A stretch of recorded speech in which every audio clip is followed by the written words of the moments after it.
साथियों, रूस चीन में अभी युद्ध तो हो ही रहे थे और चाइना ताइवान में युद्ध की तैयारी चल रही थी। उसी बीच इजराइल और फिलिस्तीन एक दूसरे के खिलाफ भिड़ गए। गोला बारूद में अब तक हजारों लोग मारे जा चुके हैं। तो साथियों, यह पूंजीवादी साम्राज्यवादी व्यवस्था में किस तरह से एक आदमी दूसरे आदमी के खिलाफ धन संपत्ति पर निजी मालिकाना के खिलाफ लड़ रहा है, ठीक उसी तरह से भूखंडों के प्रभुत्व के लिए किस तरह से एक देश दूसरे देश के खिलाफ लड़ रहे हैं। तो साथियों, जिस तरह से आज संपत्ति या भूखंडों पर प्रभुत्व अप्रभुत्व के खिलाफ संघर्ष चल रहे हैं, ठीक उसी प्रकार के संघर्ष 80 साल पहले दो विश्व युद्ध लड़े गए और उसमें लाखों लोग मारे गए और तब से नरसंहार हो ही रहा है।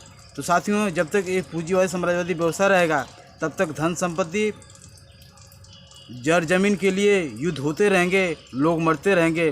तो साथियों, यह मानव विकास किधर जा रहा है। प्राकृतिक और मानव संसाधन को लूटने के लिए जिस तरह से साम्राज्यवादी देशों के बीच में होड़ लगी है और उसमें किस तरह से भारत जैसे पूंजीवादी देशों को भी घसीटा जा रहा है, जिसका परिणाम हो रहा है कि विश्व भर में किस तरह से बेरोजगारी महंगाई बढ़ती जा रही है, लोगों की बुनियादी समस्याएं बढ़ती जा रही है। तो साथियों, आम जनता को किस तरह से सचेत करने की ज़रूरत है कि किस तरह से जो राष्ट्रभक्ति में ग्रसित होकर के एक दूसरे राष्ट्र के खिलाफ में जिस तरह से वैमनस्य फैलाया जा रहा है, इतना ही नहीं, जाति धर्म को लेकर भी एक दूसरे के खिलाफ लड़ा जा रहा है। तो साथियों, यह पूंजीवादी साम्राज्यवादी व्यवस्था में किस तरह से आम देशों के आम लोगों को लड़वाया जा रहा है, उसी तरह से एक देश दूसरे देश के प्राकृतिक और मानव संसाधन को लूटने के लिए लड़ रहे हैं और आम जनता के रूप में जो बहुसंख्यक आबादी है उनकी समस्या तो बढ़ती जा रही है।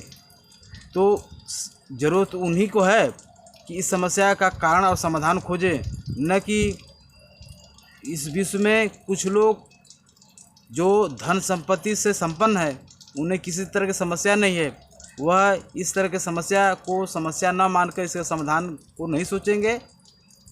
उनका सोचना यही है कि किस तरह से गरीबी जैसे बहुसंख्यक आबादी को लूटा जाए। तो साथियों, बहुसंख्यक आबादी जो निर्माण करती है विश्व में, उन्हीं निर्माण को नष्ट किया जा रहा है। तो उस निर्माण में लगाए श्रम को श्रमिक ही बचा सकते हैं, जो निर्माण करते हैं वही ध्वंस करने से भी बचा सकते हैं।